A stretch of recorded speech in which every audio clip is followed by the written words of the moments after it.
Who do we have next? I think we have Kathleen. Are you ready? Okay, cool.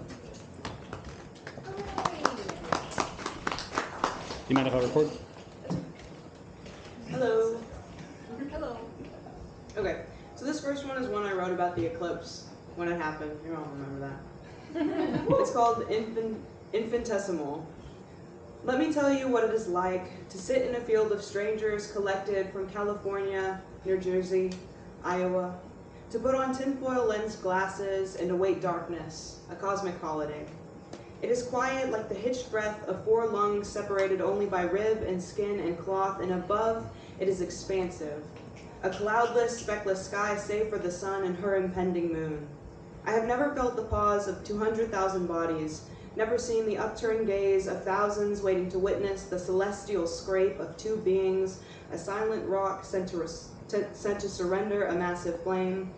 But today, for just 3 minutes of the 39 million I am granted, I will look totality in its burning iris and feel the brevity of my lifetime pass through ancient hands.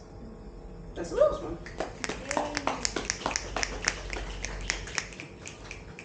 The second one is called Weed Born Wrong. There are truths you find like signs of line or signs of life along your mother's skin. Pale pink lines tracing down her stomach and a C-shaped scar your way out. The year she took up gardening, the sweet potato vines climbed up the lattice wire like yellow tendrils towards the sun, but the winter was cold and burnt the soil black. After that, the only thing the garden grew was white clover. Small budding weeds you mistook for flowers. Your mother says I can't help but grow the exact opposite of what I plant. The night you were born, a blizzard spun your father's car across the interstates, planting it 4 feet deep in snow. He claimed that you were the ray of light that melted the ice and got them to the emergency room, but that January was cold, and you came out black and breathless. Even after the doctors cut the nuchal cord, you didn't make a sound.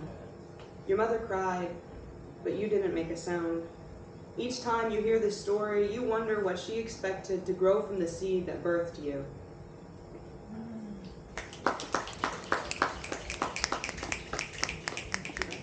And then content warning for this last one, it deals with kind of like sexual trauma. So if any of y'all are uncomfortable with that, do what you need to do. It's called How to Lose Your Virginity in a Moving Car. Be young and in love. 18th birthday last winter, but it's spring now. Premature, delivered 2 weeks early. This is how all of that will feel. Underdeveloped. Rush.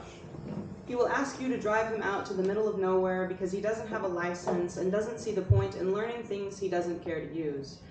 You will take him because he asked, like so many times before, and like a stone you can be smoothed over if the current is strong enough, persistent enough. So you become nobody, nothing but two bodies parked in a rice field. You know what is supposed to happen next, there on the brink of adulthood. Take your clothes off. Feel the hot shame that comes with late blooming, like bare skin on sun-baked leather seats. Hear his voice in your ear whisper how glad he is that you are finally doing this, and know the weight of expectation is just as heavy as his body on yours. The pressure so great you might just collapse inward like a submarine gone too deep. He has always been your ocean, and you want him, but not like this. Yet you'll let him touch you. Slide himself inside. It will feel like your head is being held underwater, so it's okay if you forget to breathe.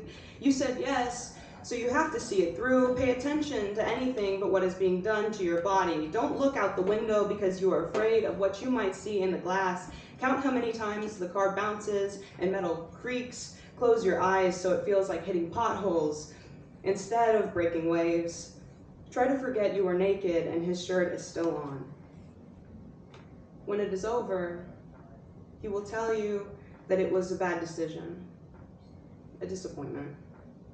And you will realize, no matter how hard you try to bury this memory in sand or something denser, to wash the taste of salt from your mouth, his bad decision will always be just 5 minutes in the passenger seat of a car you still drive.